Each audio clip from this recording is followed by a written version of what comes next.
Hey guys, hope that you're doing all right, and hope you're not getting bogged down too much with assignments either. Trying to keep this pretty simple for you, um, but still trying to move through. So this is not going to be a very long video. So bear with us here. We're trying to make the best of the situation, but hopefully you guys staying healthy and you know still learn some things that I think are beneficial to you, even if we don't have testing. We haven't heard for sure yet. But some things here I want to go over as we were talking about primary succession, and that's when you go from bare rock to mature forest. And so what makes it primary succession is the fact that you begin with just rocks and no soil. And you think about how you get soil.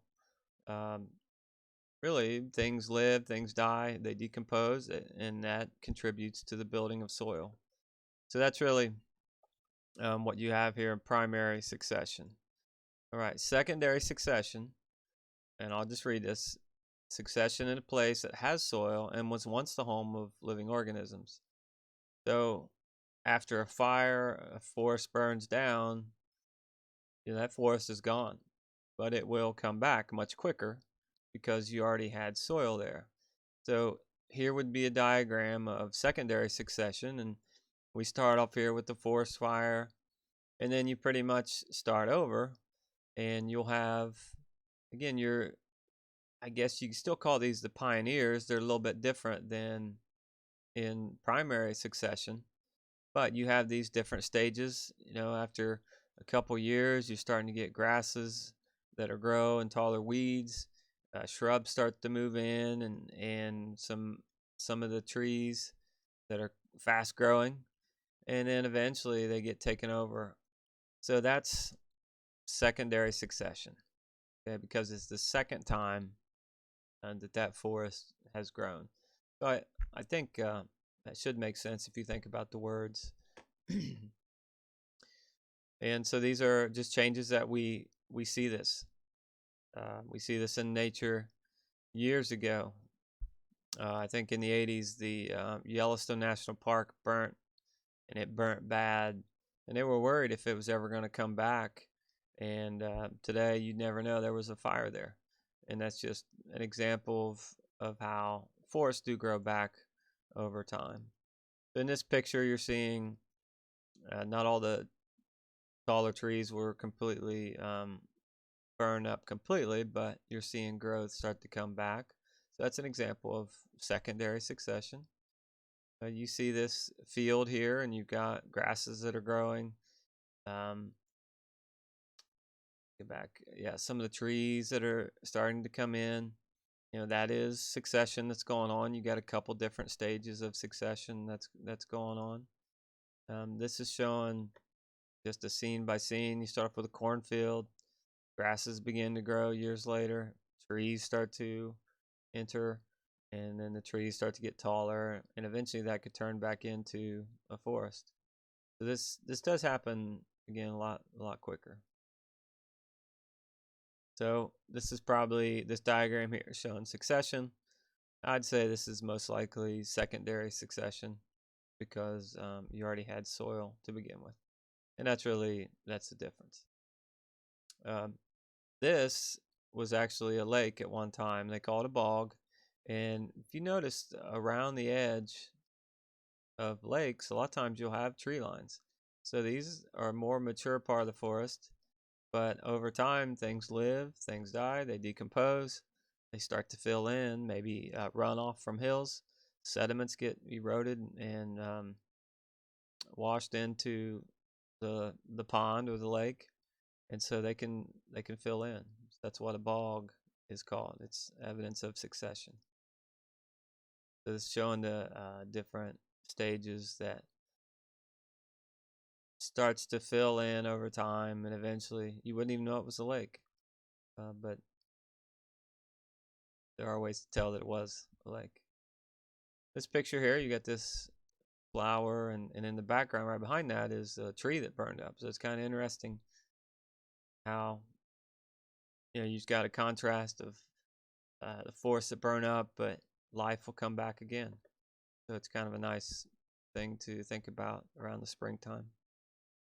Here's a graph, and what this is showing that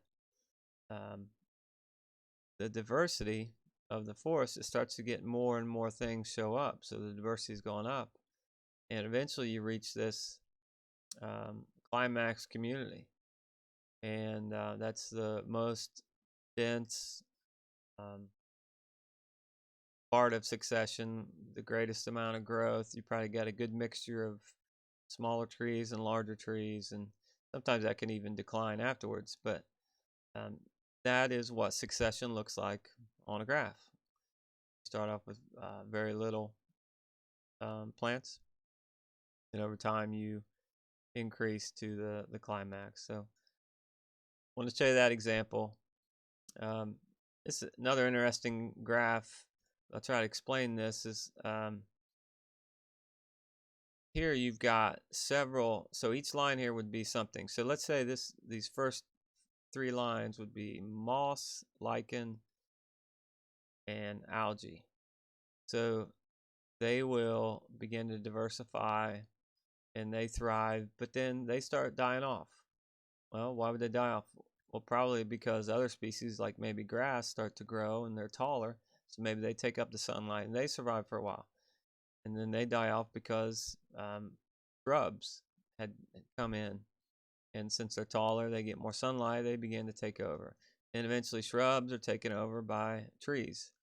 So you've got a lot of times, many things in succession, different, each one maybe a different community, or this one's showing how they maybe overlap and individually get replaced. So it's a little more busy there. But those are both examples of succession, how that would look like on a graph. Not something you would choose to do probably, but that's what it would look like on a graph. All right, this one here, I've got an assignment that I'll end up posting for you. I don't know if I'll do that along with this video or save it for the next day, but just check. I'll tell you here once I post this video. But read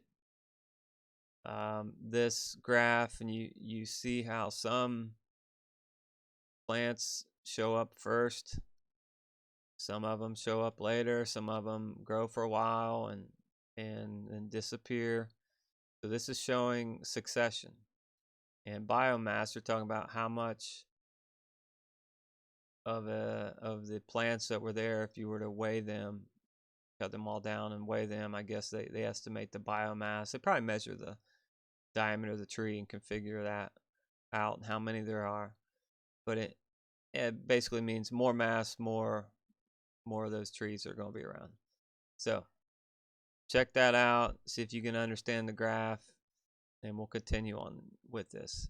All right, guys, hope you're again having an okay time.